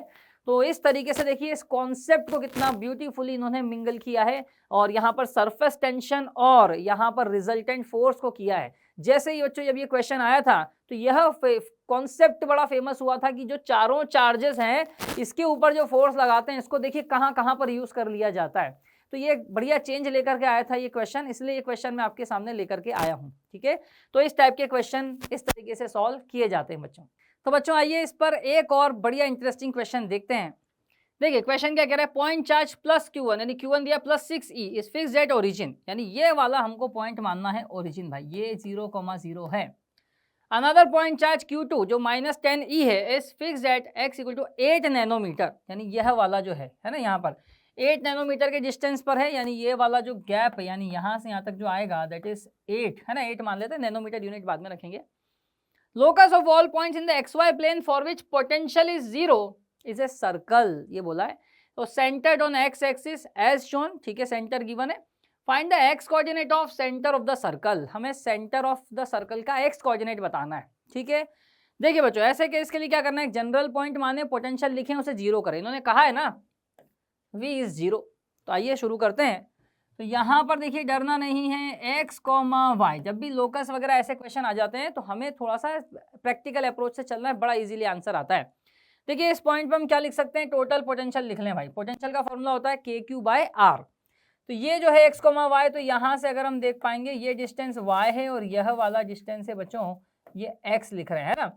तो अगर हम देखें तो इससे अगर डायरेक्ट लिखना है हमें Q1 से, तो क्या लिखेंगे, देखिए v = ये आ जाएगा बच्चों k इंटू Q1 है अपने पास बच्चों 6 टाइम्स e रखा मैंने अपॉन √, तो क्या डिस्टेंस है यहाँ पर ध्यान रखना, डिस्टेंस हो जाएगा सीधे सीधे x और y है तो √x² प्लस y का स्क्वायर। ठीक है, इक्वल इसलिए कर रहा हूँ क्योंकि जितना पॉजिटिव पोटेंशियल है उतना नेगेटिव है, तो या v लिखा है तो चलो एक काम करते हैं, पहले हम टोटल लिख लेते हैं, तो इसको हम ऐसे लिख लेते हैं माइनस, क्योंकि माइनस का चार्ज है -10e, तो ये बन जाएगा k × 10e upon root over. अच्छा अब देखो यहाँ से क्या डिस्टेंस आएगा, हमें जो चाहिए ये वाला डिस्टेंस चाहिए, इसके लिए देखो ये वाला तो y सही है, पर यह जो दिख रहा है 8 में से x को माइनस करना पड़ेगा भाई, ये ध्यान रखना, ठीक है।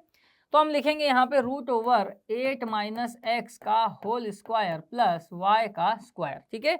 और ये सारा मिला के कितना हो गया 0, ठीक है। तो देखिए k गया, e चला गया, थोड़ा सॉल्व करें और स्क्वायरिंग कर दें दोनों साइड ले जाके, तो यहाँ बचेगा बच्चों 3, नहीं यहाँ कटेगा, इसको भी कैंसिल कर देते हैं, तो यहाँ 3 बचेगा, यहाँ 5 बचेगा, यानी कि हमारे पास आ जाएगा यहाँ पर सीधे सीधे 9, ठीक है।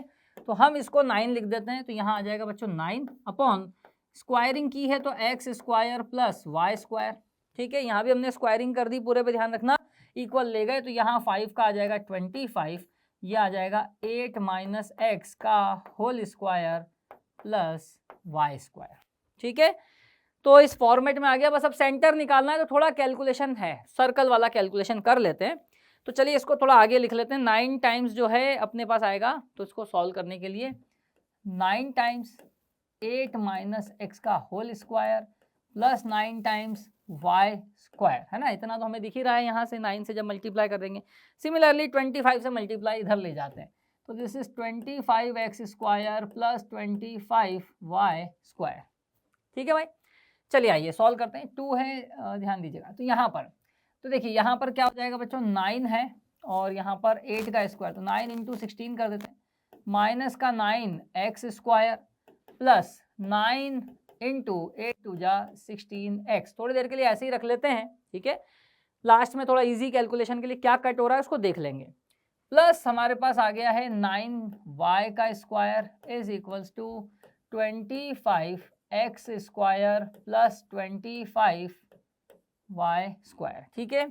चलिए x स्क्वायर में अगर हम देखें, ठीक है, अच्छा a square plus b square होता है ना, ये प्लस, तो प्लस के अंदर यहाँ एक बार चेक कर लेते हैं, माइनस 2ab, यस, तो ये थोड़ा सा गड़बड़ हुआ है, इसको सही करना पड़ेगा हमें।